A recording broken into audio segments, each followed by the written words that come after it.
2012 में बोलते थे कि मेरा सर तो शर्म से झुक जाता है कि ये जो नेता इतने जो है ईडी बुलाती है, हमारी एजेंसी बुलाती है, उनको जाते नहीं, इनको तो तुरंत इमीडिएटली इस्तीफा दे देना चाहिए। मोरालिटी की बड़ी बड़ी बात करते थे, आज कहाँ की मोरालिटी, कहाँ की कट्टर ईमानदारी। विधानसभा इलेक्शन थे तो कह रहे थे कि जी हमें तो, मैं तो मेन चेहरा हूँ अपनी पार्टी का, मेरे को इलेक्शन लड़ने ना दिए, कहीं ना इलेक्शन लड़ लूँ, प्रचार ना कर पाऊँ, मेरे को ज़बरदस्ती फंसा रही है। अरे भाई मोदी जी को भी बुलाया था, मोदी जी गए ना, एक बारी जाके आ जा, डर क्यों रहा, टांगे क्यों काँप रही है। कि आप जब राजनीति में आए, जब पहली बार चुनाव लड़े और चुनाव लड़ने से पहले कि मैं शासन में जैसे ही आऊंगा तुरंत ऑन द स्पॉट सबसे पहला काम मैं दिल्ली में लोकपाल कानून बनाऊंगा जिससे कोई भ्रष्टाचार न कर सके।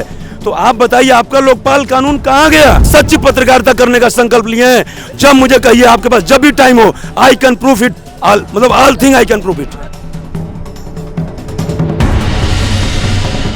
ईडी की जो टाइमिंग है ना वो ये कि अब चुनाव है एकदम, तो अब जितने विपक्ष के बड़े नेता हैं सबके पीछे ईडी लगा दिया। अभी झारखंड में देखा हमने, हर जगह ऐसा ही कर रहे हैं। तो ये है कि इसका सिर्फ अपना चुनावी लाभ लेने के लिए ईडी को हथियार के तौर पे इस्तेमाल कर रहे हैं। चुनाव से कोई मैटर नहीं है जी इस चीज़ का।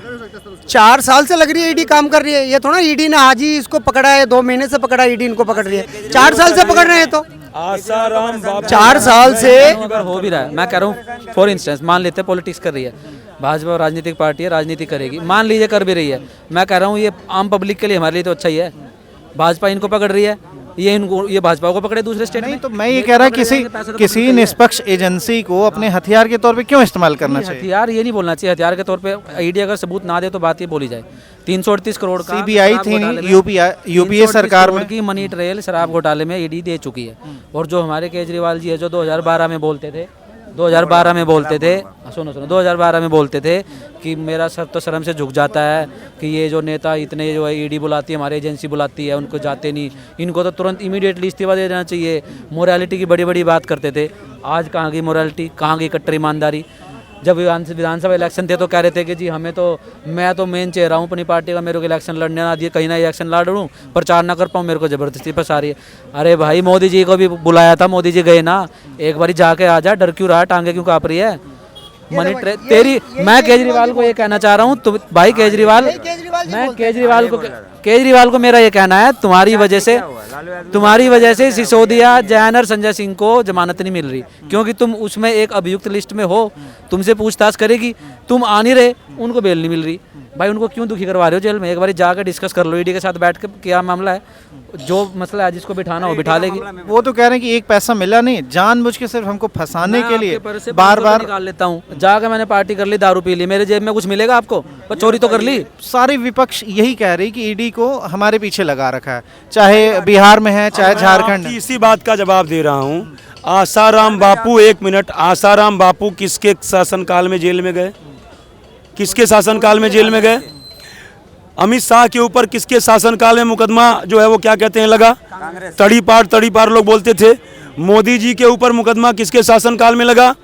और आरोप लाल कृष्ण आडवाणी, अभी जिसके लिए आप भारत रत्न की बात कर रहे थे, कि लाल कृष्ण आडवाणी के ऊपर कौन सी पार्टी ने जो है क्या कहते हैं आरोप लगाया? वही लाल कृष्ण आडवाणी है। जब अटल जी की सरकार थी तो जैसे ही आरोप लगा, बोले नहीं रहना हमें शासन में, इस सरकार में, जब तक हम बरी नहीं हो जाएंगे तब तक हम दोबारा मंत्रालय में या सरकार में नहीं रहेंगे। तो जैसे लाल कृष्ण आडवाणी उस समय भाजपा के शीर्ष नेताओं में से एक थे, 2 ही थे, अटल आडवाणी, और आडवाणी जी ने तुरंत इस्तीफा दे दिया।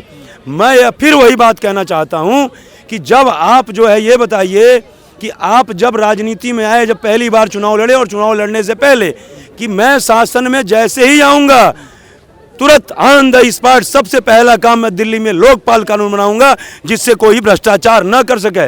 तो आप बताइए आपका लोकपाल कानून कहाँ गया? 1 बार मुख्यमंत्री बने, 2 बार बने, 3 बार बने, आज 3री बार है। और उसके बाद मैं मानता हूं, देखिए मैं तथ्यात्मक बातें करता हूं, मैं मानता हूं कि अभी कुछ प्रवक्ता आएंगे आम आदमी पार्टी के और कहेंगे कि भाई इन्होंने तो बिल भेजा था केंद्र सरकार को, लेकिन एलजी ने जो है रोक लिया फाइल। तो मैं मानता हूं कि दिल्ली केंद्र शासित प्रदेश है, पूर्ण राज्य का दर्जा नहीं है, कहीं ना कहीं आपको गृह मंत्रालय का या एलजी का जो है परमिशन चाहिए। लेकिन चलिए मान लीजिए दिल्ली के लिए आपने, कहते हैं खत्म कर रहा हूँ, दिल्ली के लिए आपने भेजा, दिल्ली में केंद्र सरकार ने रोक लिया। पंजाब क्या है? वो भी केंद्र शासित प्रदेश है। पंजाब में तो आपकी कब से सरकार है, आप उसमें लोकपाल कानून बना देते। क्या पंजाब में क्या कहते हैं, पंजाब में कोई रोकने जा रहा है आपको? लेकिन कहने का मतलब क्या है कि अब आप भी वही ना, और ऐसे ही आप जैसे एक पत्रकार ने जब हमसे सवाल पूछा, यही बात मैंने दोहराई। तो एक आम आदमी पार्टी के प्रवक्ता थे, उन्होंने कहा कि ये बताइए भाजपा इतने सालों से शासन में थी, 3 बार अटल जी प्रधानमंत्री रहे और 2 बार से मोदी जी हैं, लेकिन इतने सालों बाद महिला आरक्षण विधेयक अब जा करके लेकर के आई।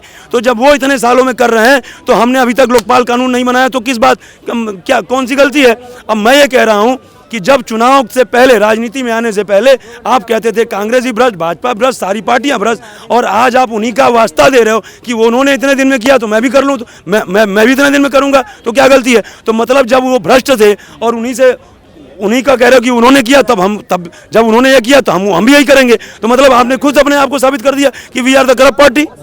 आप बताइए मेरे तर्कों से आप सहमत है कि नहीं सहमत हैं? केजरीवाल समन को बोल रहे हैं कि राजनीति से प्रेरित है, बार बार ईडी मुझे भेज के परेशान करेंगे, मैं चुनाव प्रचार न करवा। सही लगता है क्या ये? सर देखो, पॉलिटिकल विषय अलग होता है थोड़ा सा ना। कोई भी व्यक्ति, आप मेरे ख्याल से हर डिस्ट्रिक्ट में एक कोर्ट होता है। भारत में कोर्ट कितने होंगे? कम से कम हज़ारों कोर्ट होंगे। और अगर देखा जाए तो डेली चोरी कितने होते होंगे? 1000-10,000 लोग तो चोरी भी करता होगा। आप 10 चोर के नाम बताओ तो जो कहता है कि मैं चोर हूँ, अपने आप को चोर बोलता है? कोई नहीं बोलता है। तो अपने आप को बचाने के लिए तो बोलेगा कुछ ना कुछ, कि उसका वोट बैंक खराब ना हो, तो उसका। तो आपको लगता है कि ये खुद को बचाने के लिए सिर्फ ऐसे कर रहा है? तो ऐसा बोलेगा ना, कोई भी बोलेगा अपने आप बचाने के लिए। हाँ।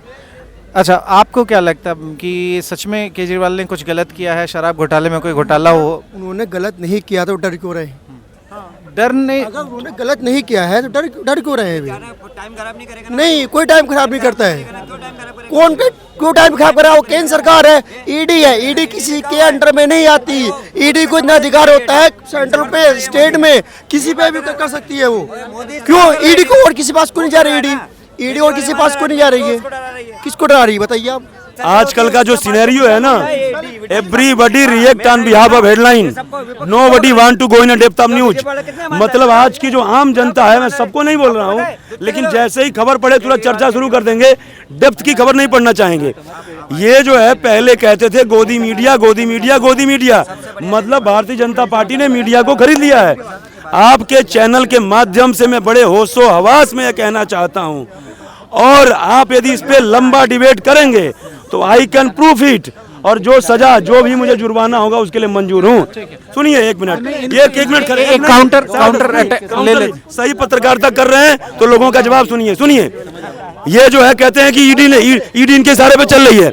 इन्होंने 2020 के विधानसभा चुनाव में इतना बारीकी से इन्होंने काम किया कि इन्होंने एक राष्ट्रीय चैनल का नाम ले रहा हूं मैं।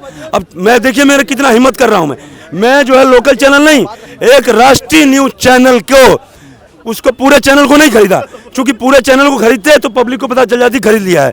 उन्होंने एक राष्ट्रीय न्यूज चैनल के 1 शो को खरीद लिया और 1 शो के 2 पत्रकारों को खरीद लिया, और उसके साथ प्री प्लानिंग के साथ कंपेनिंग हुई। ये खबर कहाँ से हुई? ये आपको कैसे पता था? नहीं, आप मैं आ रहा हूँ, नहीं, मुझे बताइए ये खबर आपको कहाँ से मिलेगी? खरीद ली? मैं आपके अंदर यदि सुनिए, आप यदि वास्तव में सच्ची पत्रकारिता करने का संकल्प लिए हैं तो आप मुझे जब कहिए, आज मतलब सोमवार के बाद जब मुझे कहिए, आपके पास जब भी टाइम हो, आई कैन प्रूफ इट, मतलब all thing I can proof it. नहीं तो आप किस आधार पे कह रहे हैं खरीद लिया? मेरे साथ साक्ष्य है, मेरे पास एविडेंस है, और जब कोई कही हुई घटना बताता है तो विश्वास नहीं करने चाहिए। जब खुद के साथ घटित घटना हो, जब आप खुद आंखों से देख रहे हो ना, तब आप 1000 नहीं, 100 नहीं, 1000% कॉन्फिडेंस कर सकते।